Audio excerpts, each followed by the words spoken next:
Hello বন্ধুরা, welcome to my digital service centre. আজকে চলে আসলাম আপনাদের মাঝে নতুন আরও একটি ভিডিও নিয়ে।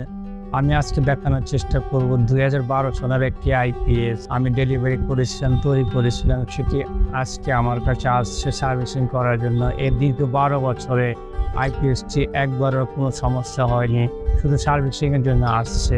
আমি আজকে দেখানোর চেষ্টা করব আইপিএসটা আমি কীভাবে তৈরি করেছিলাম এবং আমাদের আইপিএসের গুণগত মান কতটুকু আমরা নিশ্চিত করে থাকি সেটাই দেখানোর চেষ্টা করব। Let's go.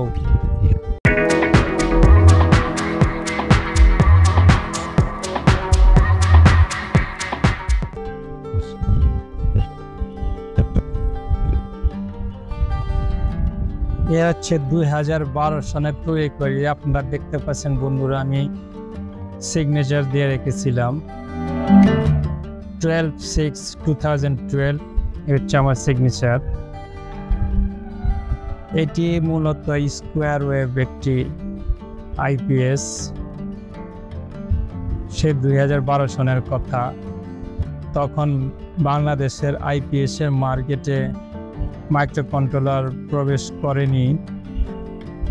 তখন নর্মালি অ্যানালগ সিস্টেমের আইসিগুলো দিয়ে আমরা আইপিএস তৈরি করতাম। এটা ফ্রিকোয়েন্সি মেজারমেন্ট করা যেত 50 হার্টজ। এ হচ্ছে আউটপুট ভোল্টেজের ভেরিয়েবল, আর এটা হচ্ছে ফ্রিকোয়েন্সি মেজারমেন্টের ভেরিয়েবল। এখানে লো কাট সব কিছু ছিল। মূলত এটি এসিআর চার্জিং সিস্টেমে।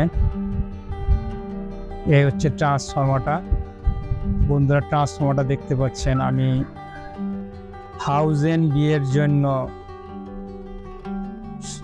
3.5 ইঞ্চি স্ট্যাক ট্রান্সফর্মার আউটপুটে দিয়েছি 19 নম্বর স্ট্যান্ডার্ড ওয়্যার গ্যাজ।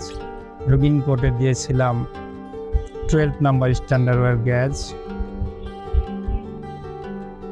দীর্ঘ 12 বছরের যাত্রায় এই আইপিএসটি একবারও ডিস্টার্ব করেনি। শুধু আমার কাছে এসছে সার্ভিসিংয়ের জন্য। সার্ভিসিং করা হয়ে গেছে, আজকে আবার ডেলিভারি দিয়ে দিব। এই ভিডিওটি করার মূল উদ্দেশ্য হচ্ছে আমরা কী ধরনের এক আইপিএস তৈরি করে থাকি, তার লংজিভিটি কীরকম, সেটি আজকে আপনাদের মাঝে প্রমাণ উপস্থাপন করলাম। বন্ধুরা, এতক্ষণ দেখছেন আমাদের প্রোডাক্ট। আমরা দীর্ঘ 12 বছর যাবৎ আমরা এই লাইনে সার্ভিস দিয়ে আসছি। আমাদের প্রোডাক্টের গুণগত মান সম্পর্কে আপনারা অবগত হয়েছেন। আশা করি এই ভিডিওটি আপনাদের ভালো লেগেছে। ভালো লাগলে অবশ্যই শেয়ার করবেন, লাইক দিবেন এবং কমেন্ট বক্সে কমেন্ট করবেন আপনাদের মূল্যবান মতামত জানিয়ে। আবার দেখা হবে।